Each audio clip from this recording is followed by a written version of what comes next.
I feel sorry to the fans because the fight is boring. The fight is boring. Like that's not the fans are expecting to us. Terence Crawford in his brain is saying to himself, I can beat this dude. You know what I'm saying? If he actually goes through with it, he'll be 38 years of age next Sunday. Is the guy right now in the sport that's supposed to be the man, big bad wolf. You beat him, you the wolf. Now it's like, you know what I mean? Like, all right, well, so I'm gonna fight. You beat the shark, you beat the wolf. Manny Pacquiao blasts Floyd Mayweather for targeting Terence Crawford, claiming fans deserve authentic boxing, not a meaningless spectacle. Pacquiao insists the matchup would lack excitement, serving only as an exhibition cash grab. Highlighting Floyd's long retirement and absence from true competition, he stresses the fight offers no legacy, no real stakes, and ultimately cheats loyal audiences craving genuine, high-quality boxing entertainment. The fight is boring. Like that's not the fans are expecting to us. I mean, as a fighter, if I'm a fan, of course I want to see a good fight, like changing fight, not a passion show.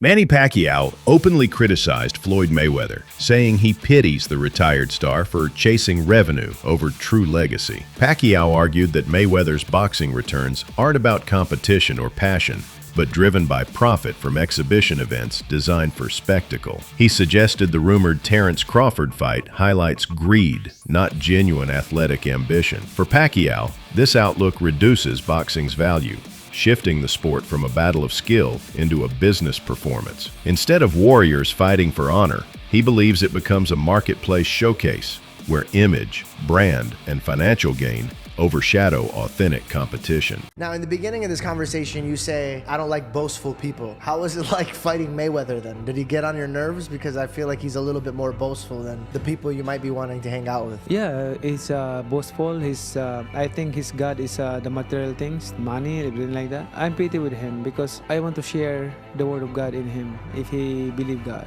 Yeah. I've heard he's a generous man. I think he's done good things. I think, he kind of reminds me of like a lot of people are like this, by the way, including myself. I'm not just saying him. I'm including myself. The man who goes up to Jesus and says, what should I do to get into heaven? He says, sell all your belongings. And he walked away crying because he couldn't sell his belongings. Exactly. The shocking announcement of Floyd Mayweather versus Mike Tyson in 2026 instantly ignited global media buzz. Experts emphasize this fight isn't about peak performance, but pure entertainment, strategically packaged for massive revenue. Promoters are marketing the showdown as Mayweather's high-profile warm-up before a potential blockbuster with Terence Crawford. Industry insiders highlight the financial blueprint, predicting historic pay-per-view streaming numbers. Tyson's legendary legacy combined with Mayweather's global brand ensures premium attention. While sporting merit may be limited, the event's marketing power, financial scale, and exclusive media coverage guarantee worldwide demand, audience engagement, and major advertising value. Broadcast for Jake and Tyson and some people like the likes of Carl Froch viewed that as an endorsement. Like, look, man, I'm just working. It's a big opportunity to be on Netflix. I didn't put the fight together. I'm not paying these guys. So, let's chill out. But all right, I'm not going to poo-poo this. I just don't know what CSI is. And the way it was presented made me think that there was like a secondary press release to come, that they'll be involved in like some sort of like virtual boxing thing. Like it just didn't seem real. You know why it didn't seem real? I'll tell you why. There's no date attached to it. There's no venue attached to it. Forget rules, exhibition, not exhibition, weight. I mean, here's a guy who fought a heavyweight fighting forget all that. These things can get figured out, the fine details. The fact that it was announced, why announce something with no date or location attached to it? What's the point? Unless you're just trying to get people excited and trying to get them, trying to get some investors or something like that. But maybe also testing the waters. If the response was overwhelmingly positive, maybe you go, okay, we move forward. If the response is muted or negative, maybe you go, okay, we're not going to actually do this. You lob it out there as a way to poll the public, and then make an adjustment. So you don't think it happens? I do not think it happens. I just don't think there will be enough interest. I know they have huge name value.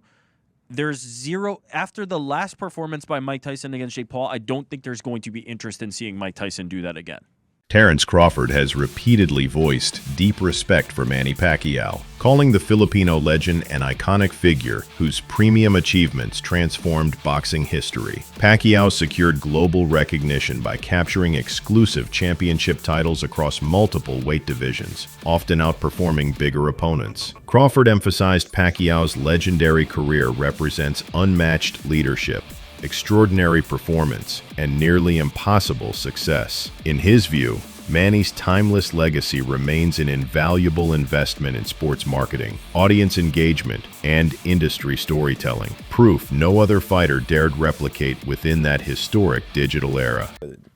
Man, a generational, talented fighter. Like, he's accomplished what no other fighter is ever going to accomplish. The buzz surrounding a potential Terence Crawford versus David Benavidez showdown continues trending across premium sports media. Benavidez, celebrated for his size, youth, and relentless aggression, is widely considered one of boxing's most dangerous marketing assets. Fans argue this high-revenue matchup could test Crawford like no opponent ever has. Although speculation dominates streaming platforms and pay-per-view conversations, no official confirmation exists. Still, the dialogue reflects consumer demand for authentic, competitive fights that generate digital engagement and ad revenue, rather than celebrity-driven exhibitions designed mainly for clicks instead of lasting impact. Shock the world, not me, but shock the world. This past Saturday, Mexican Independence Day weekend, what he took on defeated another first ballot Hall of Famer, but he essentially jumped up 3 weight classes. Technically 2, from 154 to 168, but only had 1 fight at 154 last August against Israel Majimov. Terence Crawford defeated Saul Canelo Alvarez, who is a 4-division champion, 2-time undisputed super middleweight, and the reigning, at the time, super middleweight world champion, undisputed world champion. And Terence Crawford beat him handily and convincingly. And because he beat him so easily, now the 63 win, 3 loss, 2 draw, 39 win by way of knockout, biggest threat has been now imposed on Terence Bud Crawford. And that's the Mexican Ecuadorian monster, David Benavidez, who is a 2-division undefeated world champion, is the 2-time WBC super middleweight, and reigning WBC light heavyweight, 175-pound champion, who has a record of 30 wins, no loss, no draw, 24 wins by way of knockout. He stands 6'2" with a 75-inch arm reach. This is a fight that David Benavidez has been calling for Canelo Alvarez when he was at 168, and Canelo Alvarez strategically maneuvered around him. But Canelo Alvarez is 5'7", with a 70-inch arm reach, started his career at 147 pounds, made his real name at 154 pounds. He's not a big guy, okay? And styles make fights. Benavidez is 6'2" with a 75-inch arm reach. His last fight at 168 against Demetrius Andrade, he rehydrated to 193. So he's a big guy. Canelo Alvarez probably rehydrate to 182, maybe 185 max, right? He's not a big guy, right? Trainer Greg Hackett praised Terence Crawford's dramatic win over Canelo Alvarez, calling it more than an upset.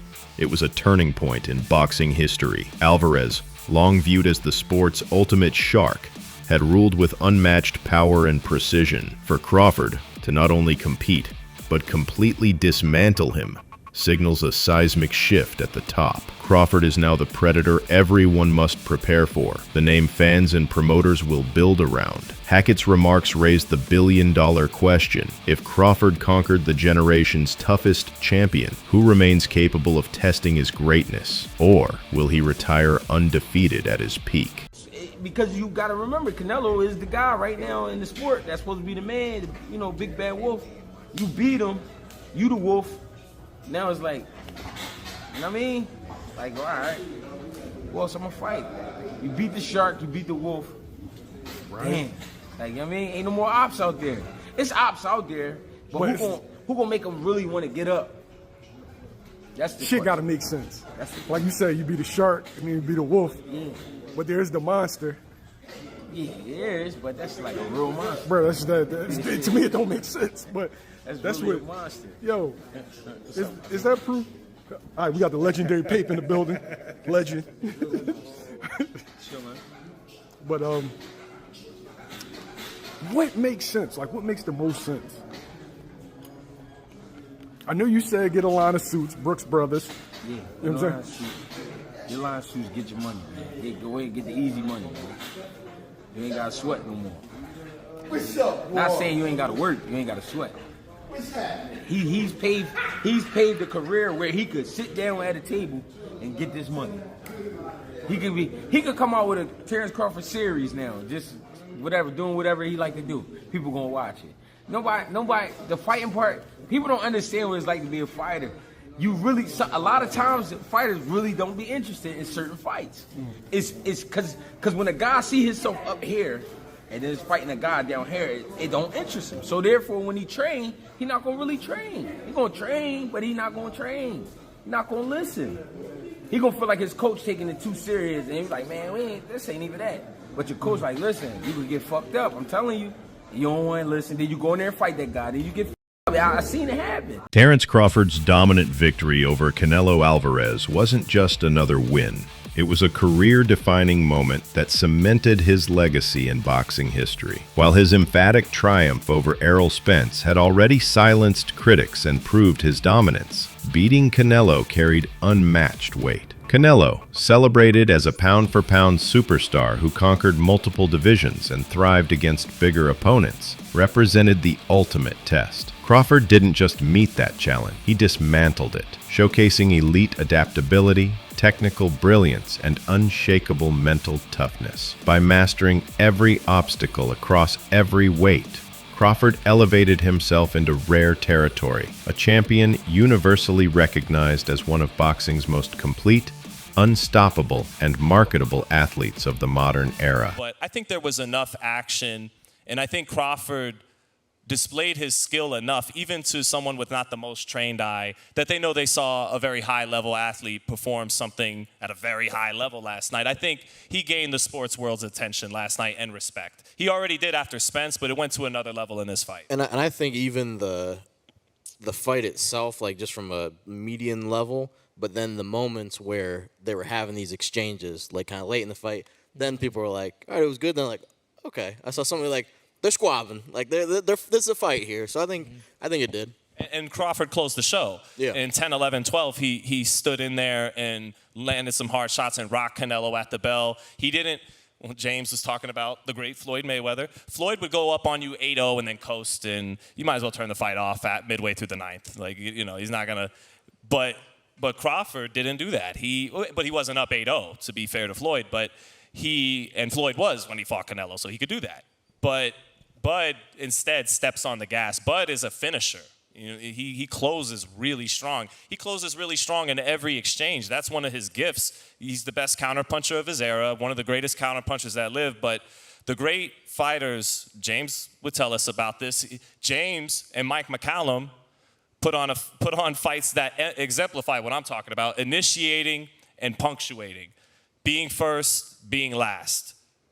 That's one of the things that makes Crawford who he is. So, no, I think it was a good enough fight that it certainly didn't hurt boxing. Yeah, I think sport of boxing delivered last night. I mean, Crawford didn't deliver. Yeah, Manny, it did. The debate over who would win between Terence Crawford and Floyd Mayweather is one of boxing's most valuable conversations. Mayweather's undefeated record, elite defense, and unmatched ring IQ built a billion-dollar legacy on precision, timing, and control. He mastered the art of neutralizing opponents and dictating every exchange. On the other side, Crawford brings marketable intrigue with his adaptability, knockout power, and ability to switch stances seamlessly. His aggressive versatility and unpredictable style fuel speculation that he could push Mayweather into rare, risky moments. This clash of eras represents premium content. Mayweather as the king of calculated dominance, Crawford as the modern symbol of explosive adjustments. While the outcome remains hypothetical, the debate drives traffic, engagement, and revenue across generations. Fantasy matchup between Prime Mayweather and Prime Crawford, I've tended to lean slightly towards Mayweather. But after that performance there against Canelo, not just the fact he won, the manner in which he won, I've changed my mind. I would now lean towards Prime Crawford over Mayweather. And the reason I say this is because of the expert way in which Terence Crawford mixed offensive in the pocket boxing with defensive on the move boxing. Not running, save for maybe a round or two. No, just moving nicely. Because if there's one area of Floyd Mayweather's game that was underdeveloped, it's his front foot game. Whenever Mayweather was forced to walk an opponent down, what he did was actually very basic. He would hold his hands up and he would walk forward throwing straight right hands. Okay, they were accurate straight right hands. They were well-timed straight right hands. But there wasn't a whole heap of head movement. There wasn't a whole heap of creative or dynamic footwork, coming forward, walking somebody down. No, it was very, very basic stuff. And I don't think an approach that basic would have worked against, let's say, a Tommy Hearns, who was 6'1", 6'2", 78-inch reach, massive puncher, good hand speed. So I always thought that a prime Tommy Hearns would beat prime Mayweather because I can't see Mayweather doing what Ray Leonard did, grabbing the bull by the horns and taking it to Tommy Hearns. Can't see him doing that. And if he did try and do it, he's going to get clipped. Tommy Hearns hit so hard, that guard for Mayweather wouldn't be enough, in my opinion. And I never saw Mayweather on the front foot moving his head a lot. When he's in the middle of the ring or in the back foot, when he's being defensive, yeah, that's when he moves his head. The famous Philly shell defense, the shoulder roll and all that. But coming forward, no, it's a lot more basic. Go watch Mayweather's old fights. You'll see what I'm talking about. Whenever he's forced to come forward, it's basic stuff. And so after watching Crawford's performance against Canelo, I got to thinking, you know what? Maybe Crawford employs similar tactics if he fights a prime Mayweather. With remarkable achievements fueling his legacy, Crawford stands at a decisive moment. Fans worldwide demand premium matchups, from Benvids to Gerald Charlo, pushing anticipation across digital platforms. Yet, strategy matters. Does he chase trending opportunities or secure his legacy through retirement? At 37, his brand already commands respect, revenue, and global recognition. Walking away now could preserve his exclusive aura while maximizing future business ventures. This uncertainty captivates audiences, driving conversation, entertainment buzz, and engagement. Boxing urgently needs big events, making Crawford's next move a powerful investment in the sport's future. Sheik said, deliver the job to Terence Crawford. The fight is fake, showbiz. Saturday, deliver the job. Y'all missed the most important part. It's when he said, don't retire. No retirement. This is what you guys are missing. Turkey Al-Sheikh was trying to say, return the favor. You must return, yeah. Bud interrupted him by saying the job ain't done, which prompted Turkey Al-Sheikh to say, yeah, deliver the job. But that's not what he was on. He was on the first part, return the favor. But Turkey, in a second thought, he goes back to Bud and he says, and don't retire. No retirement. That's what Turkey meant when he was trying to say, return the favor. I did this for you. You got this big fight, but don't retire. Return the favor. UFC icon Daniel Cormier has added his powerful voice to the growing praise for Terence Crawford while reacting to Ilia Toporia's bold call-out. Known for his championship pedigree and expert analysis, Cormier highlighted Toporia's explosive rise in MMA, calling him a potential global superstar. However, he made it clear that Crawford remains his undeniable pick, pointing to the boxer's unmatched resume and consistent dominance as proof of why he's the greatest active fighter in the world today. Cormier's statement carries even more weight because it comes from outside boxing, underscoring Crawford's cross-sport influence. His greatness has expanded beyond the ring, gaining viral recognition and respect across all combat sports, cementing his status as a generational athlete whose legacy continues to inspire fans worldwide. But I bet that Ilia Topuria could knock Terence Crawford out, no chance. If I had to bet Ilia Topuria versus Terence Crawford, I'm betting Terence Crawford. I mean, he's the best boxer in the world, and this is what he does, and he's done his entire life. But we also knew that about Conor McGregor and Floyd Mayweather. We knew, right, deep down, that Conor McGregor was not going to knock out Floyd Mayweather. But because of what we had seen him do inside of the octagon, what we had seen him do to all those great fighters in MMA, when he walked into that ring, people thought he had a chance. He didn't really have a chance. Conor never had a chance against Floyd Mayweather. And it would feel that way with Topuria. But you could at least sell that there's a chance because of how good he is in boxing and how he knocks people out inside the UFC. Initially, I thought Bud Crawford would just no-sell Ilia Topuria, right? When you're the king and everybody's calling your name, you can literally just ignore them and nobody will say anything about it.